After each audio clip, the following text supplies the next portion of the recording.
Hello everyone, कैसे हैं आप सब। एक बार पुनः शिव कोचिंग क्लासेस पर स्वागत है। उम्मीद करता हूं आप सब अच्छे होंगे, बेहतर होंगे।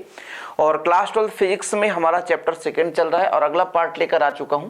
इसके पहले मैंने समांतर प्लेट संधारित्र समझाया था। समांतर प्लेट संधारित्र से एक और क्वेश्चन आता है कि यदि समांतर प्लेट संधारित्र के बीच कोई परावैद्युत माध्यम रख दिया जाए, आंशिक रूप से कोई परावैद्युत माध्यम रख दें, तब उसकी धारिता कितनी होती है, इसके लिए हमको व्याख्या करना है। क्वेश्चन कैसे पूछेगा, आंशिक रूप से परावैद्युत पदार्थ की उपस्थिति में समांतर प्लेट संधारित्र की धारिता ज्ञात कीजिए। यानी समांतर प्लेट संधारित्र है आपके पास, इसमें दो प्लेट होंगे, है ना। एक प्लेट पर आवेश देंगे तो दूसरे प्लेट पर ऑटोमेटिक आवेश प्रेरित होगा, उत्प्रेरण होगा, है ना। मतलब प्रेरित होकर के यहाँ पर मैं बताऊंगा प्लस क्यू माइनस क्यू कैसे चार्ज उत्पन्न होगा। तो सबसे पहले हमको इसको समझने के लिए एक समांतर प्लेट बनाना पड़ेगा। चलो सर बना लेते हैं समांतर प्लेट। जैसे हमने बताया हमारा एक प्लेट यहाँ पे मान के चलते हैं ए है, या हम ए बी सी ना करके एक्स कर देते हैं, और दूसरा प्लेट और इधर कर देते हैं। ठीक है कि इधर कर दें, चलो इधर करते हैं, एक प्लेट यहाँ पे है। ठीक, तो एक प्लेट हमारा एक्स हो गया, दूसरा प्लेट वाई है। जिसको थोड़ा सा यदि चौड़ा करना है तो कर सकते हो, क्योंकि दो प्लेट ले रहे हैं। समांतर प्लेट संधारित्र मतलब इसमें दो प्लेट होगा, एक हमारा एक्स प्लेट हो गया, दूसरा हमारा प्लेट हो गया वाई।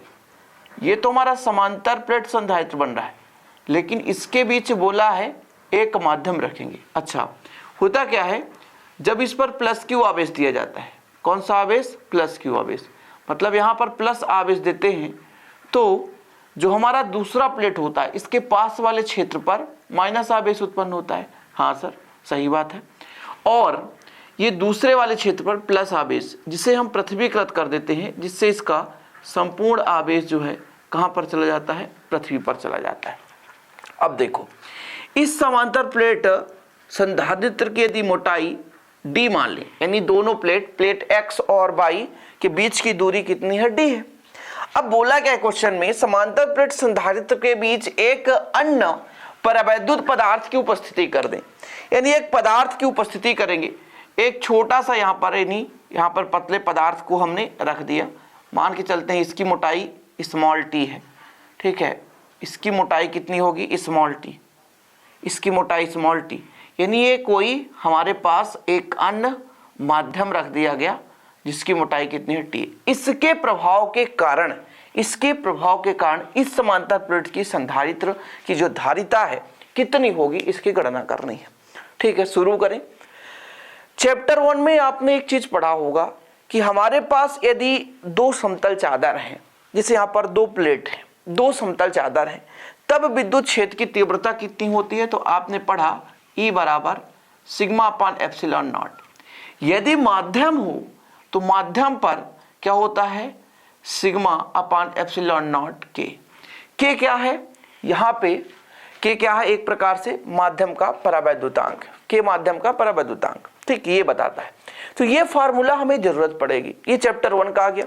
इसलिए तो कहता हूं कि जब भी मैं बेस देता हूं आपको, तो कुछ बच्चे सोचते हैं कि केवल मोस्ट क्वेश्चन तो पढ़ें, और यही आता भी है रिस्पॉन्स। जो मोस्ट क्वेश्चन होता है उसे बच्चा ज्यादा ध्यान देता है, बाकी क्वेश्चन को ध्यान नहीं देता, और यही फिर आपको प्रॉब्लम डालता है। अब मैं आपसे कहूंगा कि सिग्मा जो है वो पृष्ठीय आवेश घनत्व है। क्या है, पृष्ठीय आवेश घनत्व। अब जब इसकी जरूरत पड़ेगी पृष्ठीय आवेश घनत्व की, तो इसकी परिभाषा क्या कहता है, एकांक क्षेत्रफल पर उपस्थित आवेश की मात्रा पृष्ठीय आवेश घनत्व कहलाती है। ये भी चीज आप पढ़े हो। अब हमें जरूरत पड़ेगी धारिता की। धारिता क्या होता है, सी बराबर क्यू अपान भी, इसकी भी जरूरत पड़ेगी। तो ये सारे के सारे फार्मूले हैं, इन सब की जरूरत पड़ेगी हमको, इन चारों की जरूरत पड़ेगी। क्यों, क्योंकि हमारे पास दो प्लेट है, दो प्लेट के बीच कुछ ना कुछ विद्युत क्षेत्र होगा। क्यों, क्योंकि जो आवेश है, इस आवेश के कारण विद्युत क्षेत्र उत्पन्न हो रहा है। जब हमने के माध्यम मतलब के परावैद्युतांक का कोई माध्यम रख दिया, तब भी उसके किसी भी बिंदु पर तीव्रता कुछ अलग होगी। ठीक है, फिर इसकी धारिता भी कुछ होगी, पृष्ठीय आवेश घनत्व भी होगा। ये सब चीज हमको जरूरत पड़ेगा। ओके, क्लियर है। ये सारे फार्मूले कहां से आ जाएंगे भाई, इसलिए मैं बता देता हूं। पृष्ठीय आवेश घनत्व क्या कहलाता है, किसी भी पृष्ठ के एकांक क्षेत्रफल में, किसी भी पृष्ठ के एकांक क्षेत्रफल में कितना आवेश है उसे कहते हैं पृष्ठीय आवेश घनत्व। तो जैसा देखो भाई साहब, यदि हम व्यंजक कर रहे हैं तो हमें व्यंजक करने के लिए कुछ न कुछ जो भी हम डायग्राम बनाते हैं उसी को मानक के रूप में लिख देते हैं। क्या लिख देते हैं, माना के रूप में। ठीक है, चलो तो हमने सबसे पहले क्या किया कि माना एक समांतर प्लेट संधारित्र एक्स और वाई, दो समांतर प्लेट की मतलब समांतर प्लेट संधारित्र की दो प्लेटें हैं। ठीक है, तो माना एक्स व वाई, यहां पर शुरू करते हैं। माना एक्स व वाई समांतर प्लेट संधारित्र, माना एक्स व वाई समांतर प्लेट संधारित्र की दो प्लेटें हैं जिनके बीच की दूरी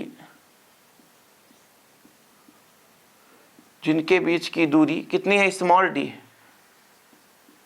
देखो जरा, जिनके बीच की दूरी स्मॉल डी है।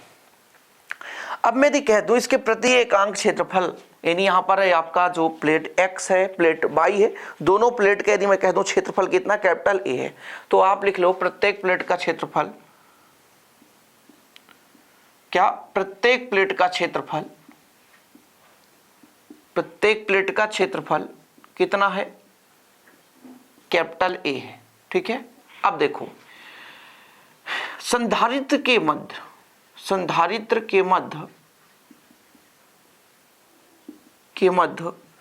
T मोटाई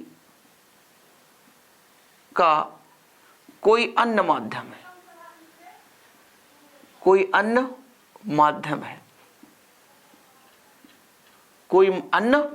है, तब इसके बीच जो मैं कह दूं वायु की मोटाई कितनी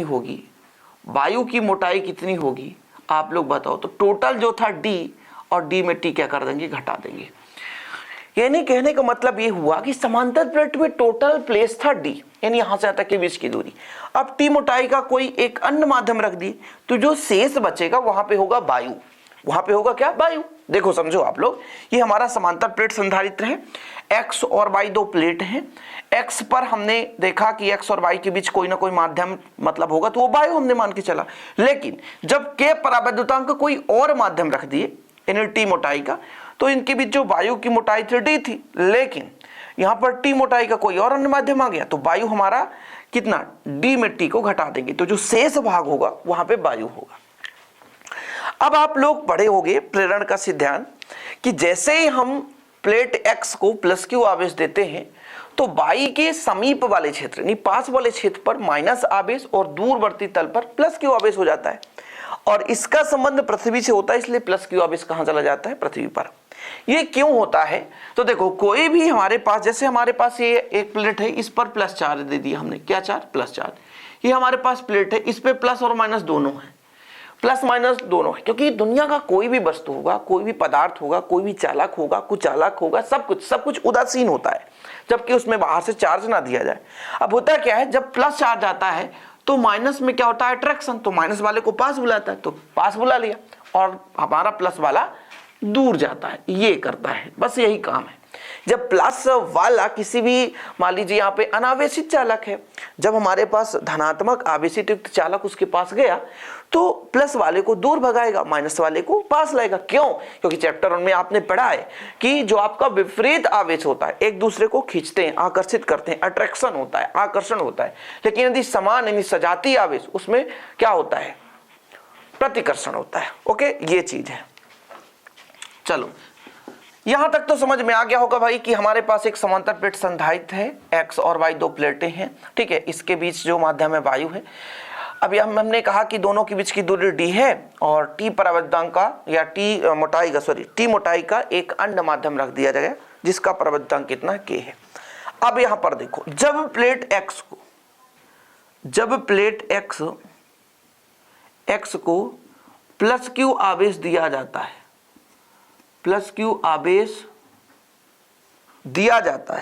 जब प्लेट x को प्लस क्यू आवेश दिया जाता है, तो प्लेट y के समीपवर्ती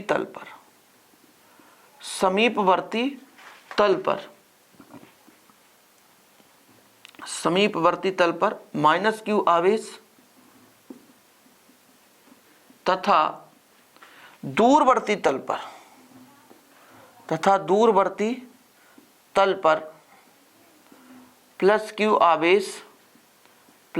आवेश प्रेरित हो जाता है। जिसका संबंध चूंकि प्लेट बाई पृथ्वीकृत होता है, क्या पृथ्वीकृत होता है, पृथ्वीकृत होता है, दिख रहा है क्या, प्लेट वाई हमारा पृथ्वीकृत होता है, अतः धन आवेश यानी प्लस क्यू आवेश प्लेट वाई का प्लस क्यू आवेश पृथ्वी पर चला जाता है। कहां चला जाता है, पृथ्वी पर चला जाता है।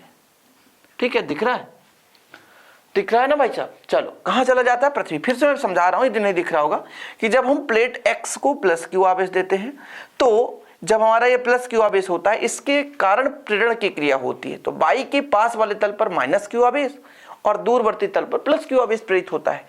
अब चूंकि इसका संबंध पृथ्वी से होता है, इसलिए प्लस क्यू आवेश चला जाता है, क्या, पृथ्वी पर चला जाता है। ये चीज क्लियर है।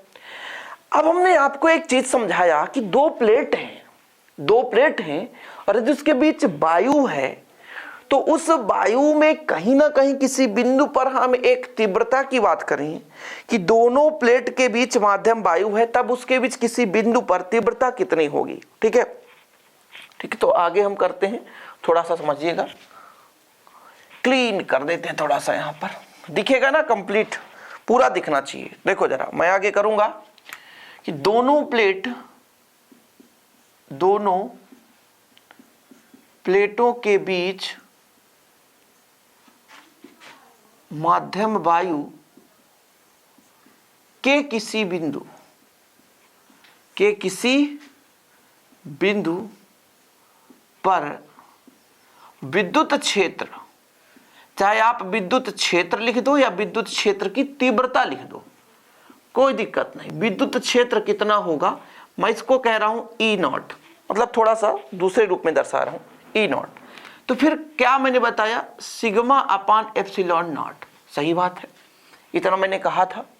ठीक है, अब यदि मैं आपसे कह दूं बच्चा लोग, किंतु सिग्मा बराबर, सिग्मा है क्या, सिग्मा आपका है पृष्ठीय आवेश घनत्व। क्या है, किंतु सिग्मा यानी पृष्ठीय आवेश घनत्व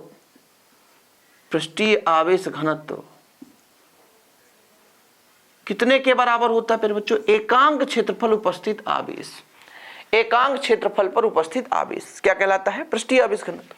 तो आपका E0 बराबर आ जाएगा, जब इसका मान रखोगे सिग्मा की जगह तो Q आ जाएगा, नीचे एप्सिलॉन नॉट E हो जाएगा। इतना क्लियर है, यहां तक समझ में आया। अब इसके आगे समझो कि हमने कहा कि इसके बीच जो वायु है उस पर तीव्रता इतनी है, इसको आप समीकरण दे दो एक। और दूसरा कंडीशन मैंने ये कहा कि इसके बीच टी मोटाई का माध्यम है। ठीक है, तो के परावैद्युतांक आगे देखना, के परावैद्युतांक के माध्यम के किसी बिंदु पर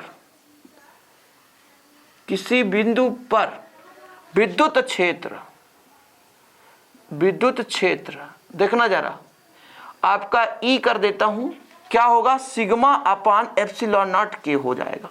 बस क्या हो जाएगा, के हो जाएगा। यहां तक क्लियर हो तो यहां तक आप कर लो, स्क्रीनशॉट ले लो यहां तक, इसके आगे फिर अपन करते हैं। यहां तक यदि स्क्रीनशॉट ले लेंगे तो यहां पर भैया मैं क्लीन करूंगा, तब आपको समझ में आएगा। एक एक पॉइंट मैं लिख देता हूं, एक एक पॉइंट मैं आपको समझा देता हूं, तब आपको हो सकता है कि डाउट ना हो। ठीक है, क्लियर है बच्चा लोग, यहां से मैं पूरा मिटाऊंगा। ठीक, चलो चित्र रहने देता हूं, चित्र आपको थोड़ा सा हेल्प हो सकता है आगे चलकर। ये जो थ्योरम है ना, बहुत ही सिंपल है, बहुत ही इजी है। यदि आपसे बन रहा है थोड़ा बहुत फार्मूला तो इसे आसानी से कर लोगे, और संधारित्र के सिद्धांत के आधार पर तो ही पूरा कार्य करता है, और दूसरा कुछ तो है नहीं बच्चा लोग, समझ रहे हो।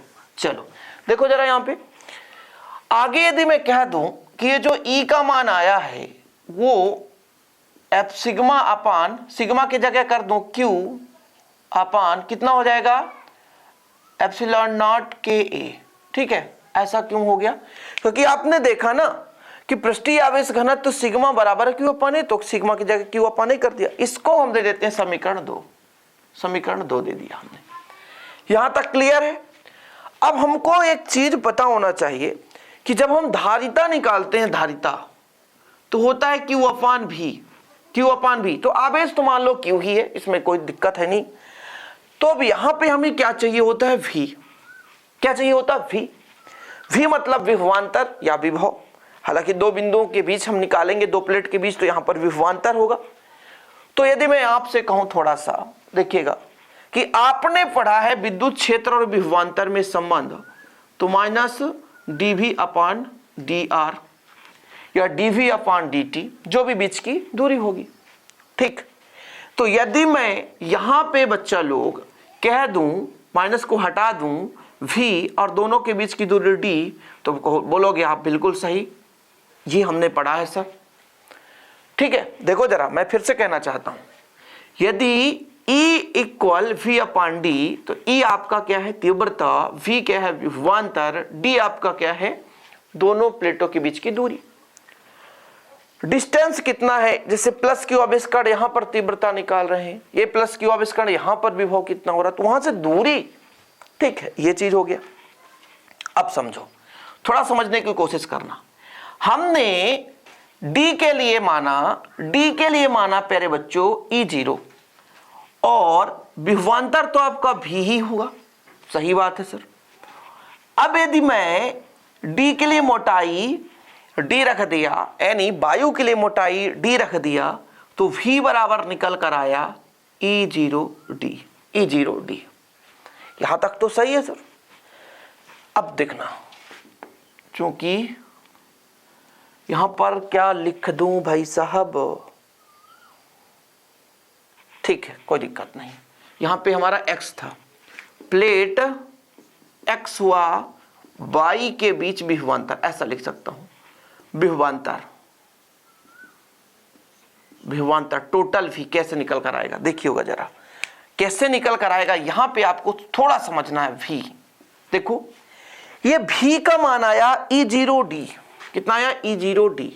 हाँ सर, ये वायु के लिए था, और मैंने माध्यम के लिए कहा E है। हाँ सर, E है। और एक अन्य माध्यम, ओ हो, थोड़ा सा गड़बड़ हो सकता है। वो कैसे कि वायु की मोटाई D नहीं रह गई, वायु की मोटाई D नहीं रह गई। वायु की मोटाई जानते हैं कितना बचा था? D minus T। क्यों? ये तो हमने ठीक फार्मूला बताया, ये तो ठीक है, फार्मूला ही है, लेकिन अब ये D नहीं रह गया। D मोटाई का माध्यम में वायु तो भरा था, लेकिन जब उसमें T मोटाई का कोई अन्य माध्यम आ गया तो D माइनस T हो गया। यहीं पे थोड़ा समझना है, यहां पे थोड़ा सा यदि गलती कर बैठे तो हमेशा के लिए गलती हो जाएगी, गलत हो जाएगा, है ना। क्योंकि E बराबर मैंने कहा V अपान D होता है, तो V बराबर कितना हो जाएगा? E into D। ये तो आपने पढ़ लिया, लेकिन दो माध्यम हो गए ना भाई साहब, एक वायु, तो वायु की मोटाई, वायु के लिए तीव्रता E0 हो गया। वायु की यदि मोटाई करें तो हम बता दिए कि भैया टोटल मोटाई D था, लेकिन बीच में आ गया T, ससुरा वो बीच में T वाला आ गया तो उसकी कम हो जाएगी ना मोटाई, तो वायु की मोटाई D माइनस T होगी। प्लस यदि मैं कह दूं एक अन्य माध्यम है, उसकी तीव्रता मैंने क्या कहा? E माना, और यदि उसकी मोटाई की बात करूं तो ये आपका जो अन्य माध्यम है इसकी मोटाई T है, ठीक है। अब कहां से लेना है? समीकरण 1 व 2 से।